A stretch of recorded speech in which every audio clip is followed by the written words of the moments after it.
What's going on, guys? Jeff here for Corals Unlimited. Today we got a brand new video for you. We're going to be taking a look at the top 10 saltwater fish to avoid adding to a nano reef tank. But before we jump into that, if this is your first time being here, this is where I talk about everything reef tank related. So if you love reef tanks like I do, make sure you hit that subscribe button and the bell so you can be notified every single time that we upload a new video. Now, word of caution on this one, it's pretty easy to put together a list of fish that are not going to work for your nano reef tank. I mean, that'd be pretty easy to knock out from a content creation standpoint. But what I wanted to do is put a list of fish together that you potentially could see at a local fish store in a relatively small size and think that that fish might potentially be a good fit to your nano reef tank. And only later going home and doing research on your fish and realizing that you made a bad buy and that you're probably going to end up needing to surrender the fish or upgrade your tank, even though there's nothing really wrong with upgrading your tank, but that's not going to work for everybody. So without further ado, let's jump into the top 10 saltwater fish to avoid in the nano reef tank. And kicking things off with number 10 on our top 10 saltwater fish to avoid in a nano reef tank, we have the yellowtail damsel. These guys are considered easy to care for. That's probably one of the most alluring things about this fish, and probably honorable mention, usually relatively on the cheap side. They, as far as temperament goes, are semi-aggressive. I would even consider them aggressive. And being that they're so cheap, folks that are getting into the hobby don't always know that they are super aggressive. And it's misleading because when they go to the fish store, they're small, they're cute, they're inexpensive, and obviously that is going to be a recipe for disaster, especially if you're putting them into the tank first. You're going to have a really hard time getting other fish in there once he's established his territory. As far as diet goes, they're omnivores, they are reef safe, they require a minimum tank size of 30 gallons, which they fall into that nano tank category.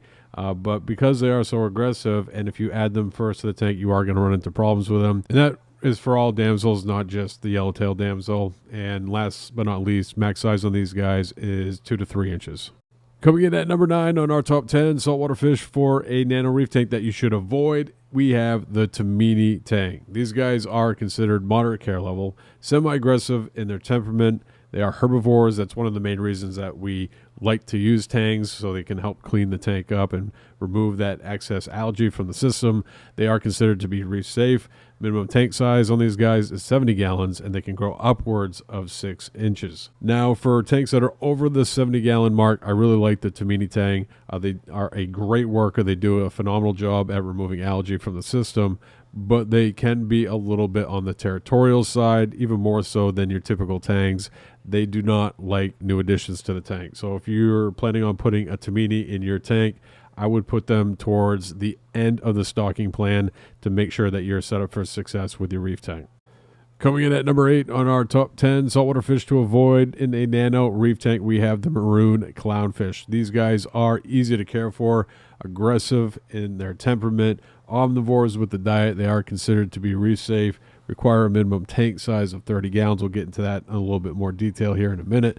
And max size 6 inches. So 30 gallons, in my opinion, for a 6-inch fish is definitely on the small side. Now, clownfish, not the best swimmers. They don't really require a whole lot of space, and especially if you have a nem in the tank, they're just going to snuggle up with the nem and be happy. But as far as other fish go in that small of a tank with a maroon clown, you're going to have a really hard time, especially if that clown becomes more territorial over time. And this fish is a nipper. He will tear you up when you're in there doing the maintenance and all that stuff. So definitely would reconsider a maroon clownfish for any tank, let alone a nano.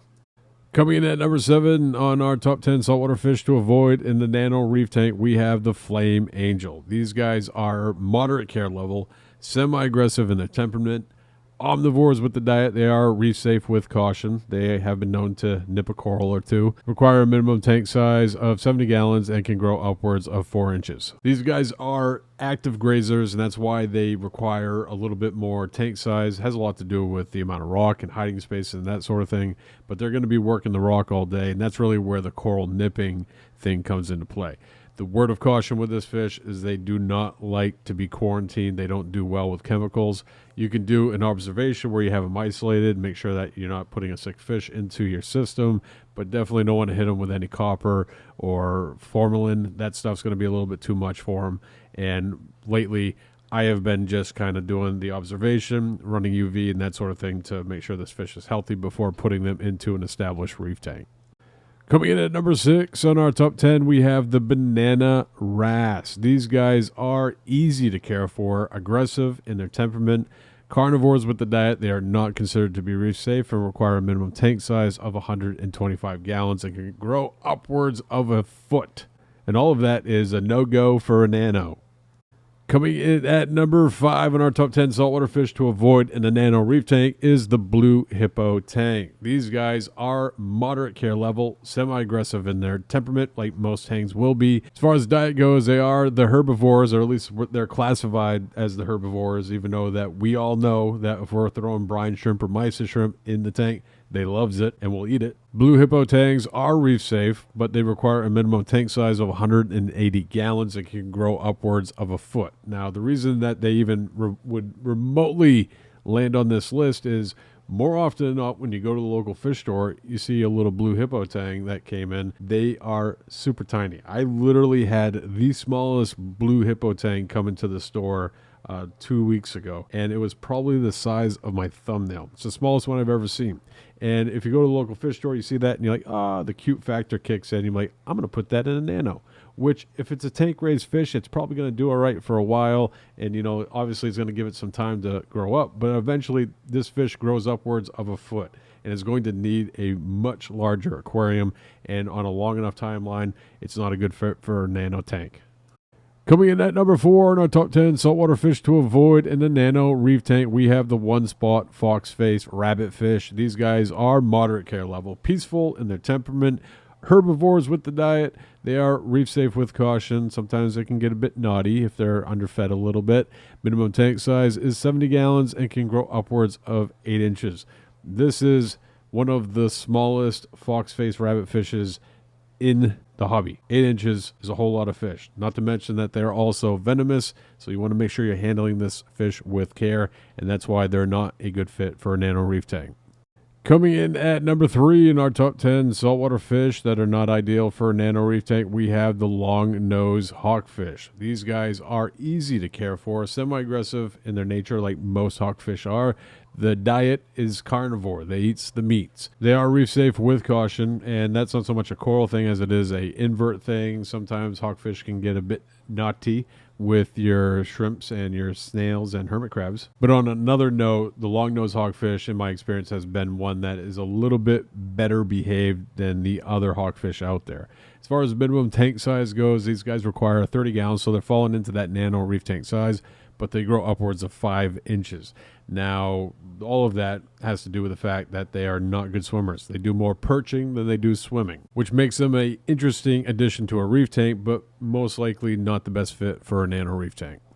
Coming in at number 2 in our top 10 saltwater fish that are not ideal for a nano reef tank, we have good old culprit, Mr. Sixline wrasse. These guys are considered easy to care for, semi-aggressive in their temperament, carnivores with the diet. They are reef safe, require a minimum tank size of 55 gallons, and can grow upwards of 3 inches. Now, the whole semi-aggressive thing with this fish is a deal breaker.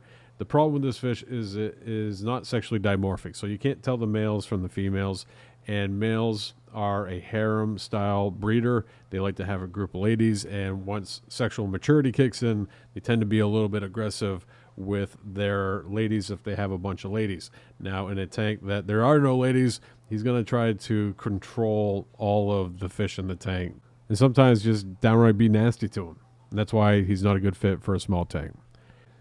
Coming in at number 1, we have the Longhorn cowfish. These guys are difficult in their care level. They're peaceful in their temperament, omnivores with the diet.